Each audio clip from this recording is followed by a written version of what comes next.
এখানে যে সেবা হচ্ছে এটাও সেবা, এটা হচ্ছে পরমাত্মার সেবা, ভগবানের সেবা। জাগতিক জগতের বিষয় দ্বারা গোবিন্দ পাওয়া যায় না, সেবা করা যায় না। ভগবানের সেবা হয় একমাত্র হরি নাম দ্বারা।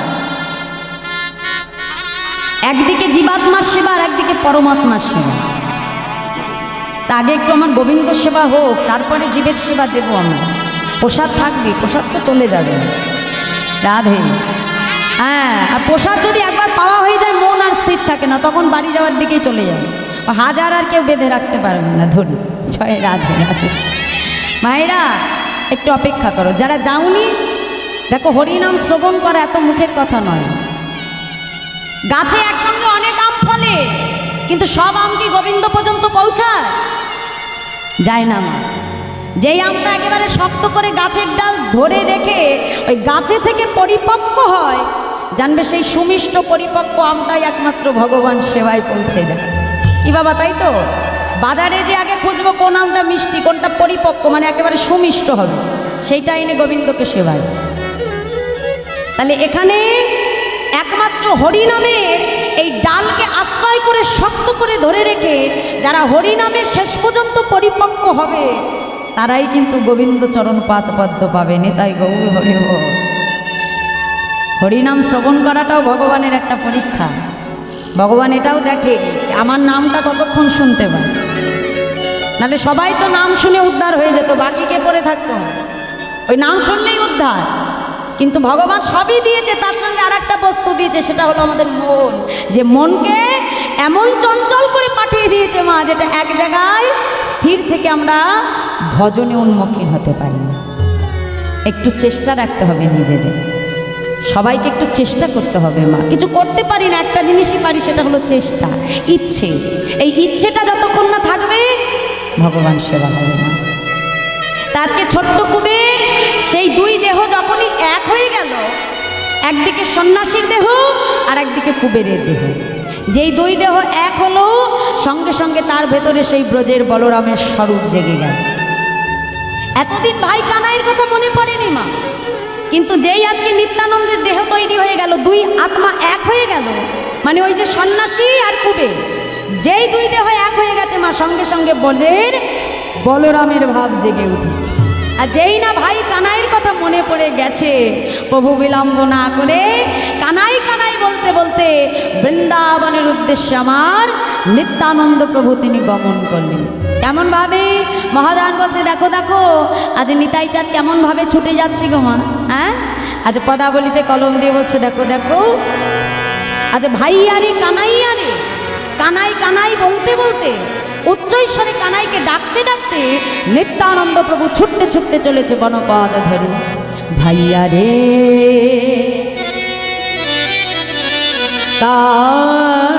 কানাইয়া রে, ও তো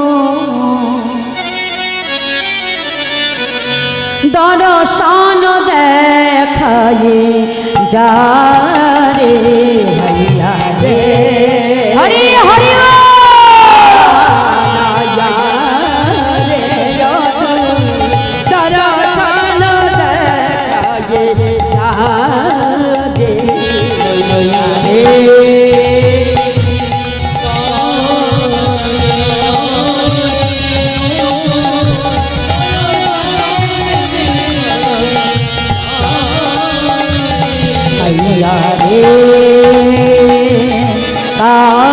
কানাইয়া রে, ও তো দর্শন দেখায়ে যা রে, ভাইয়া রে। হরি হরি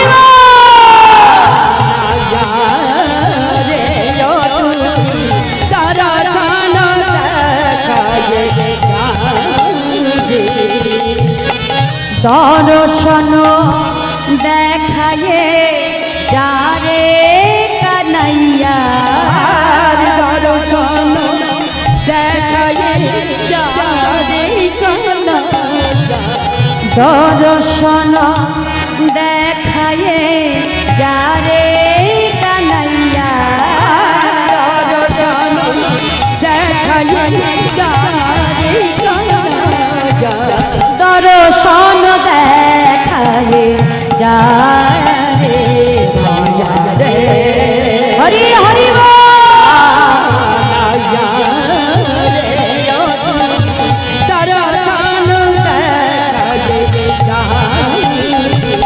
আইয়া রে কানাইয়া রে ও তো দর্শন দেখায় যা রে আইয়া রে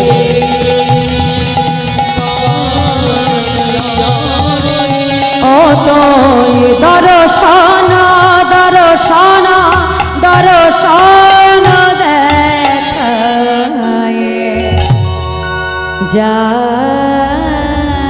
রে। কানাই কানাই বলতে বলতে দাদা নিত্যানন্দ প্রভু এলেন কোথায়? বৃন্দাবন। বৃন্দাবনে এসে বোঝ রাখালদেরকে ডেকে বলছে, আচ্ছা রাখাল বলতে পারো বৃন্দাবন কত দূর? প্রভু এটাই তো বৃন্দাবন, দেখছো না ওই যে অদূরে গোবিন্দ মন্দির। নিত্যানন্দ প্রভু মনের আনন্দে ভাই কানাইকে দেখবে বলে ছুটতে ছুটতে গিয়ে মা যেই না গোবিন্দ মন্দিরের দরজায় মুষ্টাঘাত করল, দরজা খুলে গেল। মা কি দেখলো জানো? মন্দিরের সম্মুখে ভোগ আছে কিন্তু তার ভাই কানাই সেখানে নাই। মনে মনে চিন্তা করলো, কানাই তোকে খুঁজতে খুঁজতে আমি এই বৃন্দাবনে এসে পৌঁছালাম, এখানেও তোর দর্শন পেলাম না। তাহলে যে জীবনে আমার কানাইকেই পেলাম না সেই জীবন আমি আর রাখব না। আজই আমি গিরি গোবর্ধনের শিলা মাথায় আঘাত করে প্রাণ ত্যাগ করব। ছুটে গিয়ে যেই না গিরি গোবর্ধনের শিলা নিয়ে মাথায় আঘাত করতে যাবে, এমন সময় পেছন থেকে একজন বাবাজি এসে হাতটা চেপে ধরল। ঠাকুর এ তুমি কি করছো? তুমি জানো না আত্মহত্যা করা মহাপাপ? তুমি যে আমাকে বাধা দিলে, বলতে পারবে আমার ভাই কানাই কোথায় আছে? কেন পারবো না ঠাকুর? এ জগতে তুমি যদি কৃপা করো, জগতের সব কিছুই সম্ভব। কেন মা? কারণ এই কলিযুগে আমার নিত্যানন্দ প্রভু হলেন আশ্রয় তত্ত্ব। নিতাই চরণকে আশ্রয় না করলে কখনো বিষয়রূপী গৌরহরি পাওয়া যাবে না বাবা। গৌরহরির কৃপা পেতে গেলে আগে দাদা নিত্যানন্দ প্রভুর চরণকে আশ্রয় করতে হবে। তাই আজ সেই নিত্যানন্দ প্রভু তাকে ডেকে সন্ন্যাসী ঠাকুর বলছে, ঠাকুর তুমি যদি কৃপা করো আমি নিশ্চয়ই বলতে পারবো তোমার দাদা কোথায় আছে। বলো দেখি, বলো না ঠাকুর, আমার সেই ভাই কানাই কোথায় আছে? শুনবে ঠাকুর, শোনো শোনো, আজ গৌরহরি কোথায় আছে সন্ন্যাসী ঠাকুর তাকে জানিয়ে দিচ্ছে। কি বলছে? শোনো ঠাকুর, এবে গো এই যে গৌরকান্তি ধরে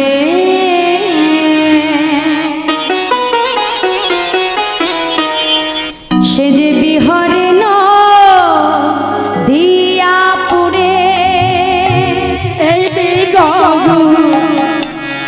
কান্তি ধরে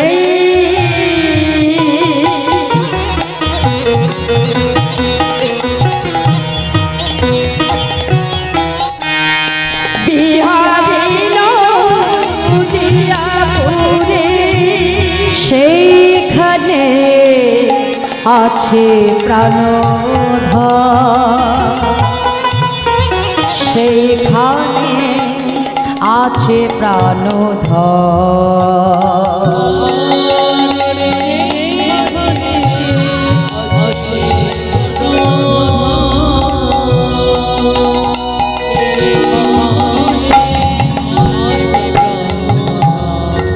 তুমি যাও যাও না দিয়া পরে, তুমি যাও যাও না দিয়া পুরে, তুমি যাও যাও না দিয়া পরে,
বাবা বাবা বা ও বৈষ্ণব বলি আমার ভাই তাহলে নবদ্বীপে আছে গো। কি গো মায়েরা, তাহলে ভাই কানায় সন্ধান এবার পেয়ে গেল, কোথায় আছে? নবদ্বীপে, তাই তো? এখন অনেক দিন ধরে ভাইকে দেখেনি তো, সেই কবে বৃন্দাবনে দেখেছে।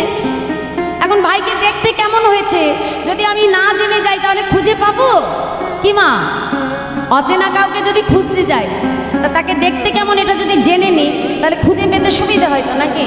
হ্যাঁ, এখন নিত্যানন্দ প্রভু সেই বৈষ্ণবের কাছে জিজ্ঞাসা করছে, ও ঠাকুর আচ্ছা একটা কথা বলবে ঠাকুর, আমার ভাই যখন নবদ্বীপে আছে এটা যখন তুমি জানো তাহলে এটাও নিশ্চয়ই বলতে পারবে আমার ভাইকে দেখতে কেমন হয়েছে। হ্যাঁ আচ্ছা বলো না ঠাকুর, আমার ভাই তো বৃন্দাবনে কালো ছিল, তা আমার ভাই কানাই কি এখনো সেই নবদ্বীপে কালো আছে? হ্যাঁ, আমার ভাই আর কালো নেই? বলছে না না ঠাকুর, তোমার ভাই কানাই এখন আর কালো নেই গো। তবে কি মা, ভাই কানাই কালো আছে কি? কালো আছে, তাহলে কি হয়েছে? হ্যাঁ কি হয়েছে? গৌড় হয়েছে, তাই তো? তাই বলছে ও ঠাকুর শোনো শোনো, তোমার ভাই কানাই এখন আর কালো নেই গো।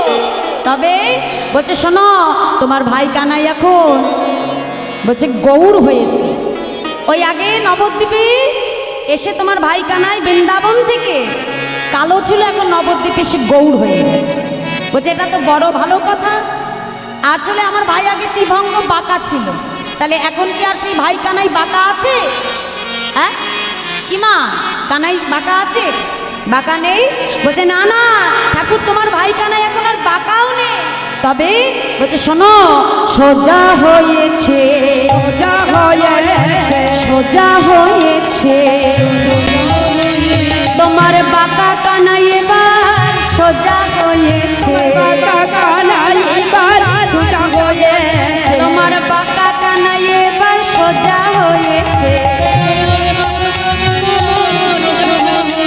ওই ব্রজ ছেড়ে নদিয়ায় এসে বাঁকা কানাই এবার সোজা হয়েছে। হরি হরি বাঁকা কানাই এবার সোজা হয়েছে, ওই ব্রজ ছেড়ে নদিয়ায় এসে বাঁকা কানাই এবার সোজা হয়েছে। ওই ব্রজ ছেড়ে নদিয়ায় এসে বাঁকা কানাই এবার সোজা হয়েছে। বলছে বা বাবা, এ তো বড় ভালো কথা। তাহলে আরেকটা কথা বলবে ঠাকুর? বলছে আমার ভাই যখন বৃন্দাবনে ছিল তখন তো আমার ভাইয়ের একটা স্বভাব ছিল, তো তা ভাইয়ের স্বভাবের কথা জোরে জোরে বলা যাবে না, কারে কাছে ডেকে ফিসফিস করে বলছে এই যে ঠাকুর আমার ভাই বলো না করে কিনা, করে কিনা, করে কিনা, করে কিনা। করে কিনা। আরে ও ঠাকুর, কি তখন থেকে শুধু করে কিনা করে কিনা করে কিনা? আরে বলবে তো যে কি করে কিনা। আরে রাগ করছো? ও ঠাকুর কাছে এসো, কাছে এসো, আরেকটু কাছে এসো। কাছে ডেকে ফিসফিস করে বলছো ঠাকুর আমার ভাই ঘরে ঘরে চুরি করে কিনা। হরি হরি করে কিনা, ঘরে ঘরে চুরি করে কিনা। ওই ব্রজে যেমন স্বভাব ছিল তেমনি স্বভাব আছে কিনা। হরি হরি স্বভাব ছিল তেমনি স্বভাব আছে কিনা। ওই ব্রজে যেমন স্বভাব ছিল তেমনি স্বভাব আছে কিনা। ওই ব্রজে যেমন স্বভাব ছিল, ঘরে ঘরে চুরি করে কিনা। ব্রজে যেমন স্বভাব ছিল, ঘরে ঘরে ব্রজে যেমন স্বভাব ছিল তেমনি স্বভাব আছে কিনা। বলছে না না না ঠাকুর, তোমার ভাই যেমন বৃন্দাবনে ঘরে ঘরে ননি চুরি করতো সেই চোর তোমার ভাই এখন আর নেই। বলছে তোমার ভাই এখন কি হয়েছে জানো? তোমার ভাই কানাই এখন সাধু হয়েছে। সাধু হয়েছে, এখন সাধু হয়েছে। ওই চোরা কানাই এবার সাধু হয়েছে। চোরা কানাই এবার সাধু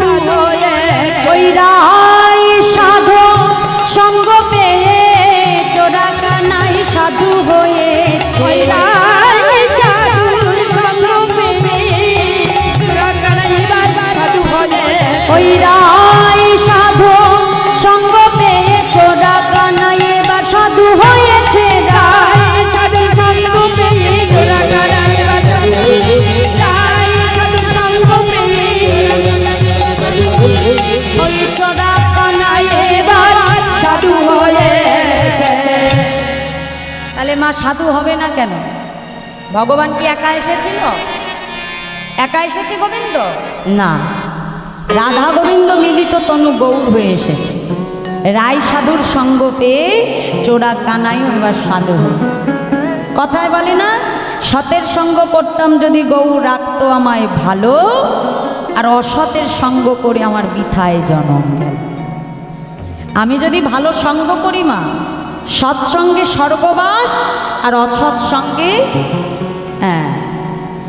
দেখবে একজন অসৎ ব্যক্তিও যদি কিছুদিন সাধু সঙ্গ করে, তাহলে সাধু পরশমণির পরশ পেয়ে ওই অসাধু কিন্তু সাধুতে পরিণত হয়ে যায়।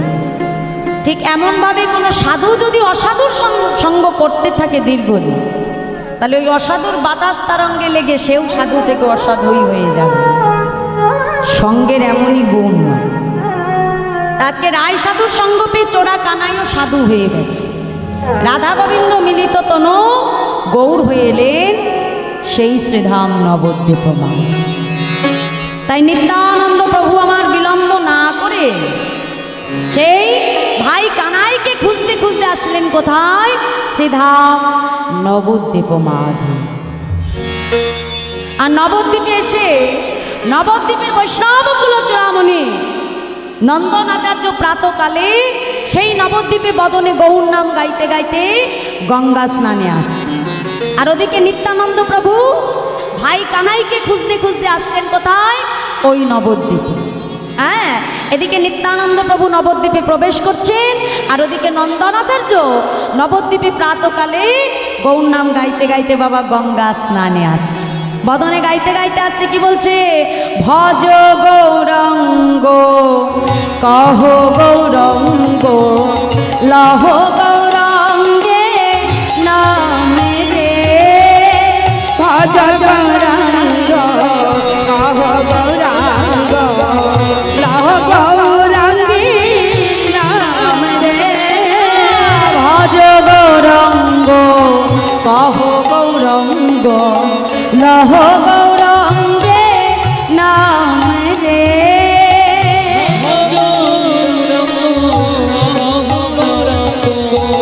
লহ গৌরাঙ্গী নাম রে। আচ্ছা মায়েরা, আমরা এই নাম জানি তো? সবাই জানি? তাহলে একটু হাত তুলে সবাই গাইবো, বাহু তুলি করতালি দিয়ে দিয়ে দেখি সবাই মিলে একটু বাহু তুলে আমার সঙ্গে বলো। ভজ গৌরঙ্গ কহ গৌরঙ্গ লহ গৌরঙ্গে নাম রে। ভজ গৌরাঙ্গ কহ গৌরাঙ্গ লহ গৌরাঙ্গী নাম রে। হ্যাঁ, সবাই মিলে বলো ভজ গৌরঙ্গ।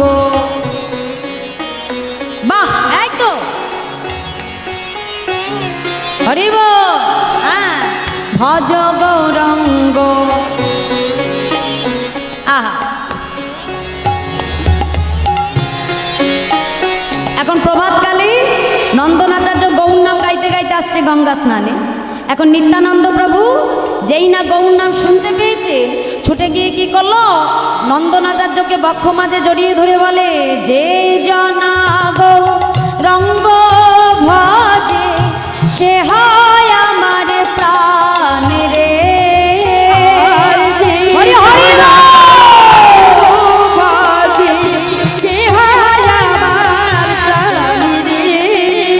যে জনা গৌরঙ্গ ভজে সে হয় আমার প্রাণ রে।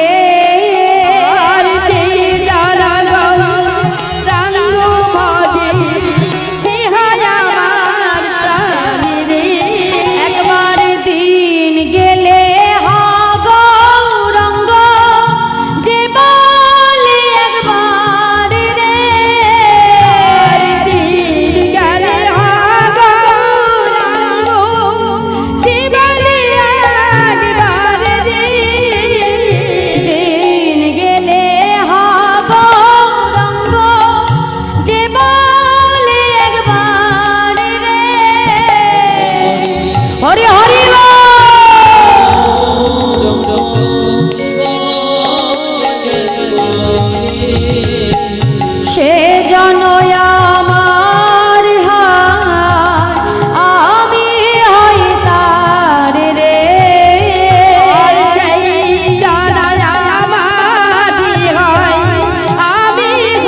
সে জনয়া মার হয় আমি হই তার রে আর যেই জনমারি হয় আমি হই তারি রে। ভজ গৌরঙ্গ কহ গৌরঙ্গ লহ গৌরঙ্গের নাম রে হরি হরি গৌরাঙ্গের নাম রে। ভজ গৌরঙ্গ কহ গৌরঙ্গ লহ গৌরঙ্গের নাম রে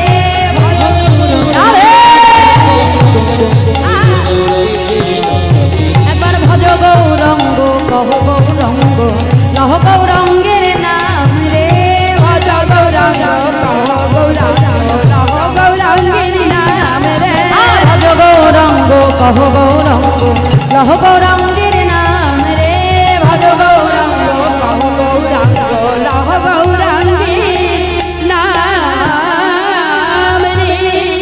এখন যেই না বদনে গৌর নাম শুনতে পেয়েছে, এখন জেনে এসেছিল যে যে ভাই গৌর হয়েছে, এখন যেই গৌর নাম শুনেছে ছুটে গিয়ে একেবারে ভাইকে জড়িয়ে ধরেছে, ভক্তকে জড়িয়ে ধরে বলছে আচ্ছা বলতে পারো এই নবদ্বীপে আমার ভাই কানাই কোথায় আছে? এখন অমাইনা কানাই বলেছে তো কানাই নাম কি চিনতে পারে? নবদ্বীপে তাকে সবাই কি বলে ডাকে? নদিয়ার কি ডাকে? নদে নিমাই কি মা, তাই তো? কানাই বলে তো কেউ ডাকে না। এখন যেই কানাই নাম বলেছে আর কেউ চিনতেও পারে না। বলছে ও ঠাকুর একটা কাজ করতে পারো, তা যতদিন ভাই কানাইকে খুঁজে না পাও তুমি আমার কাছেই থেকো। নন্দনাচার্য নিত্যানন্দ প্রভুকে নিয়ে তার ঘরে এলেন। আর ওদিকে গৌরহরি এতদিন পরে স্বপ্নাদেশ পেল যে নবদ্বীপে তার দাদা বলরামের আগমন হয়েছে। হরিদাস শ্রীবাসকে ডেকে বলল, শ্রীবাস তোমরা একটা কাজ করো, আমার মন বলছে নবদ্বীপে আমার দাদা বলরামের আগমন হয়েছে, তোমরা বিলম্ব না করে তাড়াতাড়ি আমার বলাই দাদার সন্ধান নিয়ে এসো। বলছে ঠাকুর তা তোমার বলাই দাদাকে কেমন দেখতে? আমরা তো জানি না। প্রভু বলছে জানবে আমার বলাই দাদাকে কেমন দেখতে? এখন আমার গৌরহরি নিত্যানন্দ প্রভুর রূপের বর্ণনা করছে ভক্তগণের সঙ্গে। হ্যাঁ কি বলছে দেখতে কেমন? বেত্র বাঁধা কানা এক, কুম্ভ বাম হাতে। কি বলছে দেখো দেখো, বেত্র বাঁধা কানা এক, কুম্ভ বাম হাতে। বেত্র বাঁধা কানা এক, কুম্ভ বাম হাতে। ওগো নীল বস্ত্র পরিধানে, নীল পাগড়ি মাথে।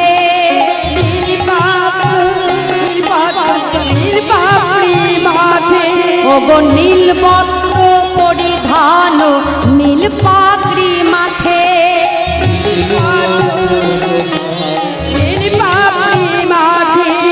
বাম শ্রুতি মূলে এক, কুণ্ডল বিচিত্র।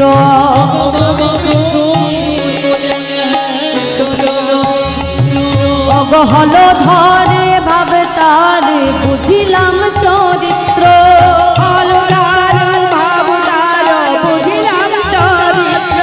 অগহল ধরে ভাব তার, বুঝিলাম চরিত্র।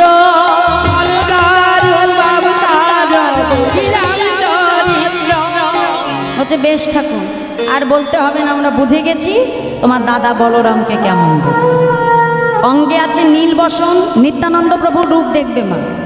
নিত্যানন্দ প্রভু চিত্রপট দেখলে দেখবে নিতাই চাঁদের অঙ্গে থাকে নীল বসন, মাথায় একটা নীল পাগড়ি, আর বাম শ্রুতিমূলে একটা কুণ্ডল রয়েছে, আর হাতে একটা কমণ্ডল। এটা হলো আমার নিত্যানন্দ প্রভুর রূপ। এখন হরিদাস শ্রীবাস সারাদিন ধরে নবদ্বীপে খুঁজছে দাদা নিত্যানন্দ প্রভু, আর সারাদিন খুঁজেও বাবা কোথাও পেল না। প্রভুর কাছে ফিরে এসেছে, ঠাকুর সারাদিন ধরে দাদাকে খুঁজলাম কোথাও তো পেলাম না। আচ্ছা তোমরা কি নবদ্বীপে নন্দনাচার্যের ঘরে গিয়েছিলে? যা প্রভু, নবদ্বীপে সব জায়গায় খোঁজা হলো, নন্দনের ঘরে তো যাওয়ার কথা ভুলেই গেছি। তাহলে আমার মন বলছে আমার দাদা নিতাই আর কোথাও নেই, ওই নন্দনের ঘরেই আছে। ভক্তগণ আর বিলম্ব নয়, এক্ষুনি আমরা নন্দনাচার্যের ঘরের উদ্দেশ্যে যাব। ভক্তগণকে সঙ্গে নিয়ে প্রভু ছুটতে ছুটতে যাচ্ছে। কেমনভাবে? হরে কৃষ্ণ হরে কৃষ্ণ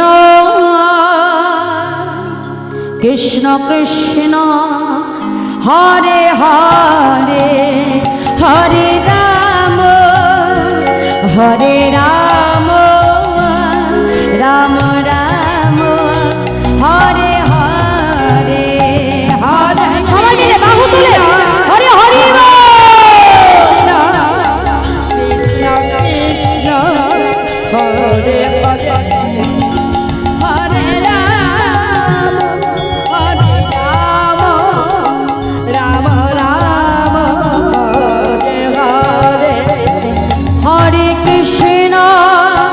হরে কৃষ্ণ কৃষ্ণ কৃষ্ণ হরে হরে হরে রাম রাম রাম হরে হরে হরে। তাই গৌর হরে হরে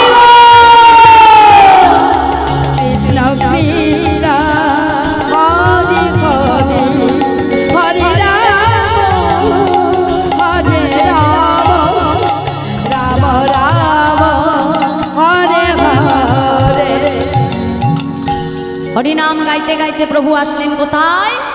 নন্দনাচার্যের ঘরে। এই নন্দনাচার্যের ঘরে এসে গৌরহরি বিলম্ব না করে নন্দনকে ডাক দিল, নন্দন, আচ্ছা তোমার ঘরে কি কোনো বৈষ্ণবের আগমন হয়েছে? বলছে, প্রভু একজন বৈষ্ণব আমার ঘরে এসেছে। বেশ, একটা কাজ করো, আমি তোমার ঘরে প্রবেশ করছি আর তুমি এই দরজায় দাঁড়িয়ে থাকো।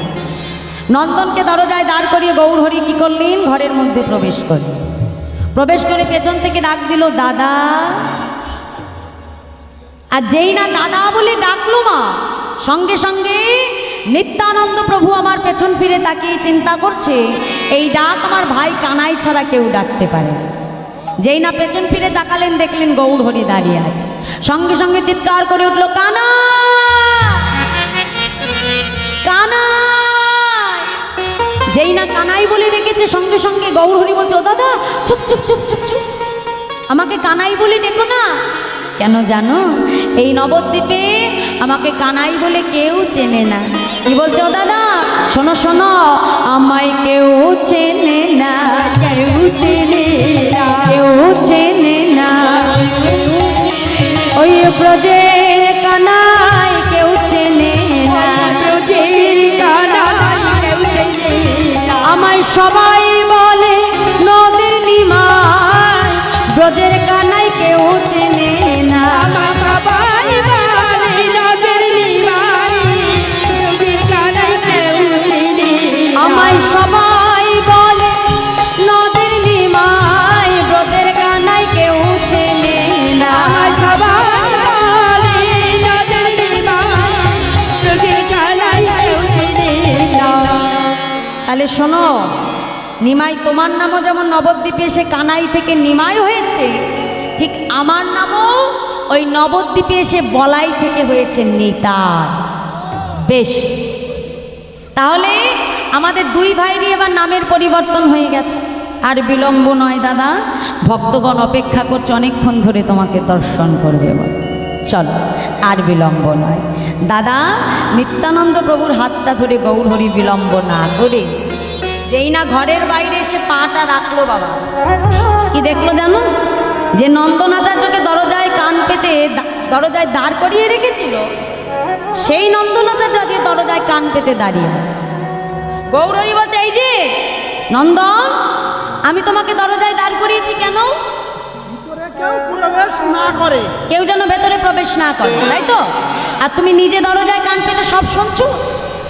গৌরহরি বলছে, ঠাকুর হরিনাম কৃষ্ণ নাম বড়ই মধুর, আর যে জন কৃষ্ণ ভজে সে বড় চতুর। বলছে, তুমি আমাকে ভেতরে যেতে বারণ করেছো, কিন্তু কান পাততে তো বারণ করনি, তাই আমি সব শুনে নিয়েছি। বলছে, সব শুনে ফেলেছো নন্দ? হ্যাঁ ঠাকুর, সব শুনে নিয়েছি। তা কি শুনেছ তুমি? শুনবে ঠাকুর, শোনো শোনো। কি বলছে?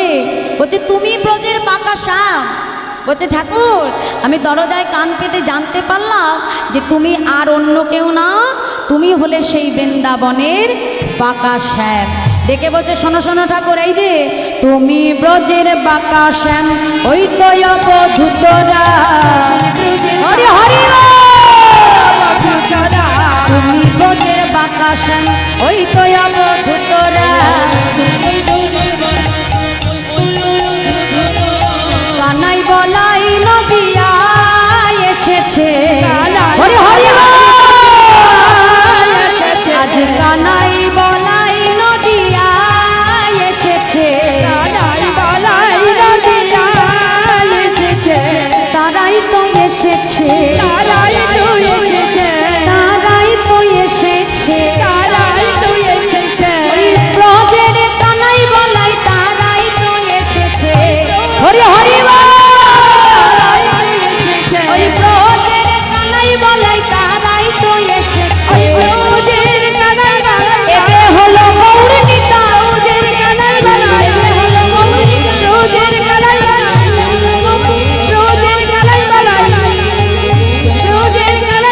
তারাই তো এসেছে।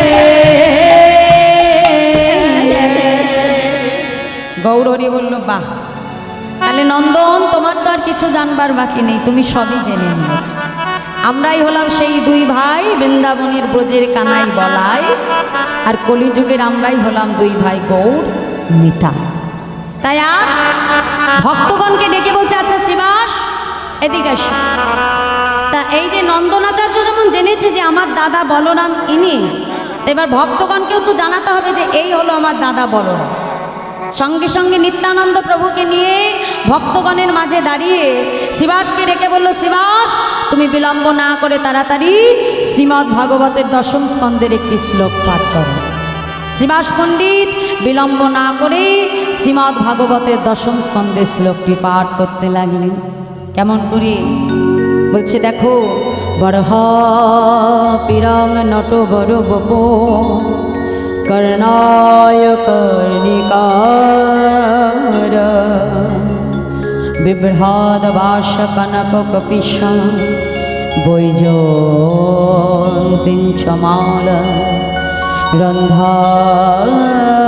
রন্ধানু বেনুর্ধর শোধায় পুরায়ণ গোপ বৃন্দে বৃন্দারণ্যং শপদরমণ প্রবেশ গীত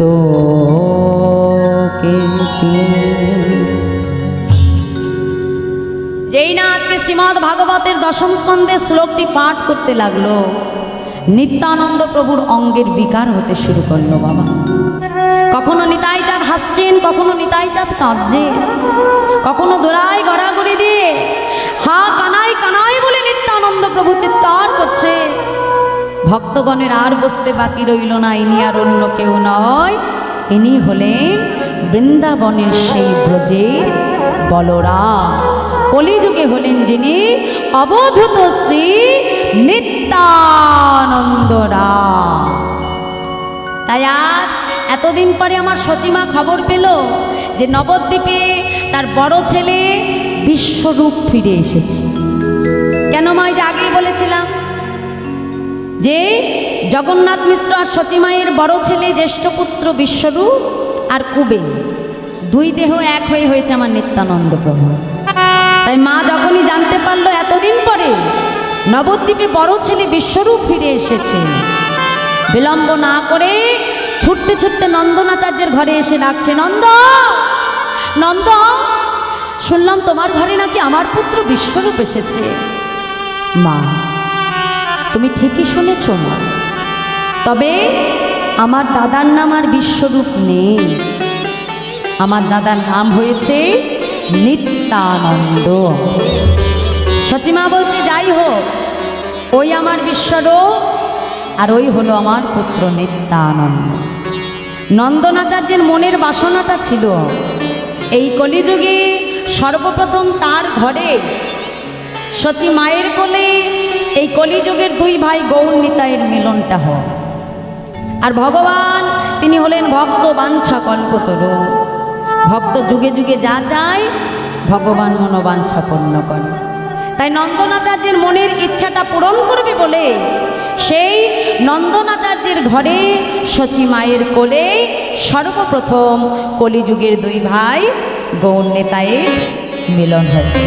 তা আসুন মা, আজকের এই ঘরটি আর অন্য কোনো স্থান নয়, আজকে এটাও আমাদের নন্দনাচার্যের ঘর। আর এই নন্দনাচার্যের গৃহমাঝে আজকের আমার মা শচী মায়ের কোলে তার দুই ছেলে যেমন আমার নিতাই গৌর এসেছে এই গৃহমাঝে। এই গৃহমাঝে আজ এটিকে নন্দনাচার্যের ঘর মনে করে শ্রীরাম নবদ্বীপে সেই মায়ের কোলে তার দুই পুত্র গৌর নিতাইকে মিলনে দিয়ে আজকের মতো আমরা লীলা বিশ্রাম। তাহলে বোঝা গেল তো মায়েরা যে কলিযুগে নিতাই গৌরের মিলন কি করে হয়েছিল।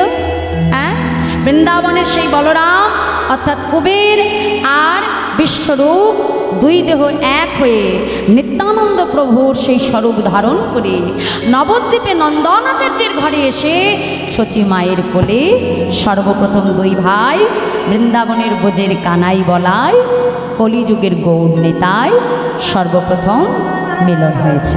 তা আসুন সবাই মিলে দুটি বাহু তুলে আমরা বলবো শচী মায়ের কোলে গৌর নিতাই সেজেছে ভালো। শচী মায়ের কোলে গৌর নিতাই সেজেছে ভালো। শচী মায়ের কোলে গৌর নিতাই সেজেছে